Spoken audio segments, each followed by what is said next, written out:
ಎಲ್ರಿಗೂ ನಮಸ್ಕಾರ. ಹೊಸ ವರ್ಷದ ಹಾರ್ದಿಕ ಶುಭಾಶಯಗಳು ನಿಮಗೆ. 2026ರಿಂದ ಪ್ರತಿ ತಿಂಗಳು ಮೊದಲನೇ ವಾರದಲ್ಲಿ ಒಂದೊಂದು ಪುಸ್ತಕದ ಬಗ್ಗೆ ವಿವರಣೆ ಕೊಡೋಣ ಅಂತ ಅನ್ಕೊಂಡಿದ್ದೀನಿ. ಇದಕ್ಕೆ ನನ್ನ ಪ್ರೀತಿಯ ಪುಸ್ತಕ ಅಂತ ಒಂದು ಟೈಟಲ್ ಕೂಡ ಇಟ್ಕೊಂಡಿದ್ದೀನಿ.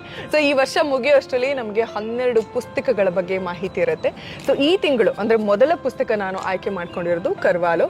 KP ಪೂರ್ಣಚಂದ್ರ ತೇಜಸ್ವಿ ಅವರು ಬರೆದಂತಹ ವಿಭಿನ್ನವಾದ ಪುಸ್ತಕ ಇದು ಹಲವಾರು ಭಾಷೆಗಳಿಗೆ ಅನುವಾದ ಕೂಡ ಆಗಿದೆ. ಹಾಗೆಯೇ ಈ ಒಂದು ಕಾದಂಬರಿಯಲ್ಲಿ ಪ್ರೀತಿ, ಸ್ನೇಹ, ವಿಜ್ಞಾನ, ಅನೇಕ ಜೀವಿಗಳ ಬಗ್ಗೆ ಮಾಹಿತಿ, ಕೃಷಿಯ ಬಗ್ಗೆ ಮಾಹಿತಿ, ಬದುಕಿನ ಬಗ್ಗೆ ಮಾಹಿತಿ, ಹಾಸ್ಯ ಹಾಗೆಯೇ ರೋಚಕತೆ ಇದೆಲ್ಲವನ್ನು ಹೊಂದಿರುವಂತಹ ಅದ್ಭುತವಾದ ಕೃತಿ ಇದು.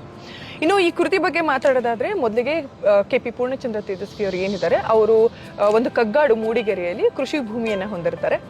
ಅವರಿಗೆ ಕೆಲವೊಂದು ಸಮಸ್ಯೆಗಳಾಗುತ್ತೆ ಕೃಷಿ ಮಾಡಬೇಕಾದ್ರೆ. ಅದ್ರ ಬಗ್ಗೆ ಮಾಹಿತಿ ತಿಳ್ಕೊಳ್ಳೋದಕ್ಕೆ, ಪರಿಹಾರ ತಿಳ್ಕೊಳ್ಳೋದಕ್ಕೆ ಅದೇ ಊರಲ್ಲಿ ಒಬ್ಬ ವಿಜ್ಞಾನಿ ವಾಸವಾಗಿರ್ತಾರೆ, ಕೆಲಸ ಮಾಡ್ತಿರ್ತಾರೆ. ಸೊ ಅವ್ರ ಹತ್ರ ಹೋಗಿ ಮಾತುಕತೆ ನಡೆಯುತ್ತೆ. ಅವರೇ ಕರ್ವಾಲೋ.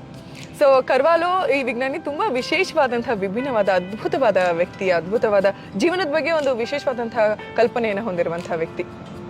ಸೊ ಹಾಗೆಯೇ ಇವರು ಹಾರೋ ಅಂತ ಹಲ್ಲಿ ಅಥವಾ ಹಾರೋ ಓತಿಕ್ಯಾತದ ಹುಡುಕಾಟದಲ್ಲಿರ್ತಾರೆ. ಯಾಕಿರ್ತಾರೆ ಅನ್ನೋದಕ್ಕೂ ಕೂಡ ಒಂದು ಬ್ಯೂಟಿಫುಲ್ ಆದಂತಹ ಹಿನ್ನೆಲೆ ಇದೆ.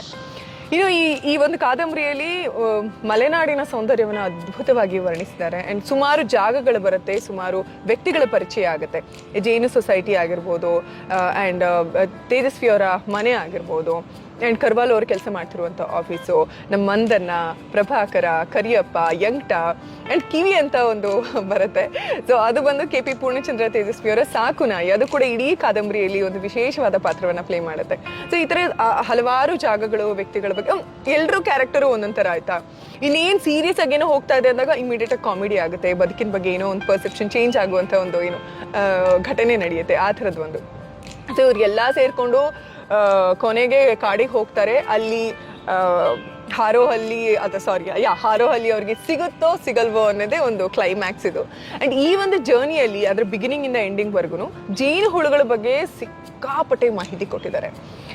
ಒಂದು ರೀತಿ ನಮಗೆ ಈ ಕಾದಂಬರಿ ಮುಗಿಸೋ ಅಷ್ಟರಲ್ಲಿ ಒಂದು ಲವ್ ಆಗಿಬಿಡುತ್ತೆ, ಅಷ್ಟು ಅದ್ಭುತವಾದ ಮಾಹಿತಿ ಕೊಟ್ಟಿದ್ದಾರೆ. ಆ್ಯಂಡ್ ಬರೀ 142 ಪುಟಗಳು ಮಾತ್ರ ಇರುವಂತಹ ಒಂದು ಸುಂದರವಾದ, ವಿಭಿನ್ನವಾದ ಕೃತಿ ಇದು. ಎಲ್ಲ ಆನ್ಲೈನಲ್ಲಿ ಲಭ್ಯ ಇದೆ. ದಯವಿಟ್ಟು ನೀವು ಪರ್ಚೇಸ್ ಮಾಡಿ, ಓದಿ, ಸಿಕ್ಕಾಪಟ್ಟೆ ಇಷ್ಟಪಡ್ತೀರಾ. ಆ್ಯಂಡ್ ಧರ್ಮ, ತಪಸ್ಸು, ಧ್ಯಾನ ಹೇಗೋ ಅದೇ ರೀತಿ ವಿಜ್ಞಾನವೂ ಕೂಡ ಸಾಕ್ಷಾತ್ಕಾರದೆಡೆಗೆ ದಾರಿ ಅಂತ ಪ್ರತಿಪಾದಿಸುವಂಥ ಈ ಕೃತಿಯನ್ನು ದಯವಿಟ್ಟು ಎಲ್ಲ ಕನ್ನಡಿಗರು ಓದಲೇಬೇಕು.